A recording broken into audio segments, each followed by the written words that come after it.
Welcome back to the Michigan Business Beat, brought to you on the Michigan Business Network. Chris Holman. We're in our downtown studios in Lansing, and we're going to run up to mid-Michigan, the heart of Michigan, as our guest likes to refer to it.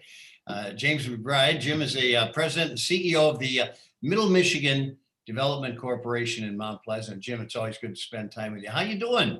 I'm doing great, Chris, and good to see you. Good to see you. So, How about the sun actually coming out and it's warming up?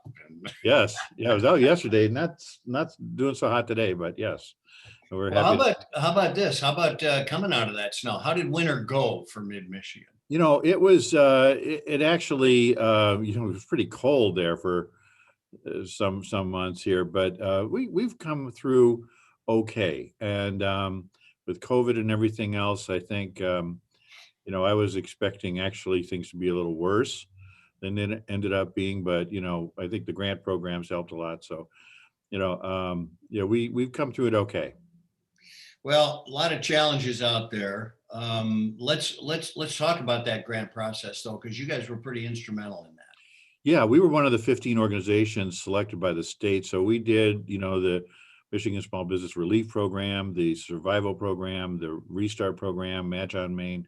So in all, we distributed just a little over $6 million to small businesses, just small businesses. I mean, these are businesses with 50 or less employees. So small businesses in Isabella, Clare, Gratiot, Midland, Gladwin, and Aranac counties. And so many of these businesses have told us that they wouldn't have made it had it not been for that extra little kick that they got from us. They were trying to get through things with the bank. They were trying to, they work with PPP and all these other things, but it was that extra little grant that came through us that really, helped them to say, I'm going to tough this out and I'm going to survive. So actually the last one was called the survival grant. So, I mean, it actually was a survival grant. Yeah, no, you're absolutely right. We heard those stories here, and we've had people on who came through and said without that impetus. And it's interesting because there were some, at least the first go around, some mild problems in small business getting PPP money. So this was a gap that really needed to be filled. Yep. Let's talk a little bit now. Spring is here. Let's talk a little bit about your program of work for 2021. How is that looking?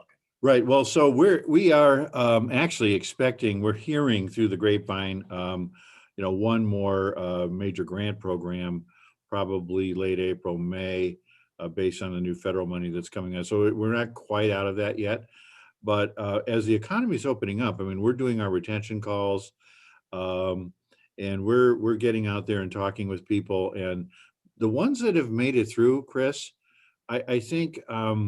So, the old adage, what doesn't kill you makes you stronger. I mean, I really think a lot of our businesses that have made it through this process are actually in better shape and stronger than they were before. So that's something we've noticed. But I think there's still some need for finance out there and talent. Surprisingly, the talent issue still is a big issue that we're facing with skilled trades. So we're working with our educational institutions up here, and we've got some great ones. But, just in terms of trying to make sure that the programs are offering to the students really have a job at the end, because, we're sometimes mismatched that way. And, the more skilled trades people we can get out, engineers, another category, IT folks, those are the jobs that are in hot demand right now, and we just can't get enough of those people.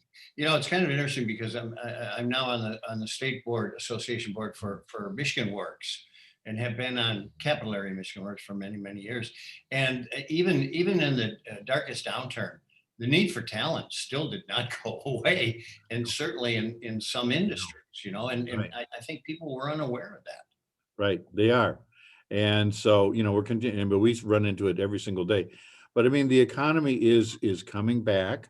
We can get our restaurants opened a little bit more, and some of these other things. I think that's going to be great.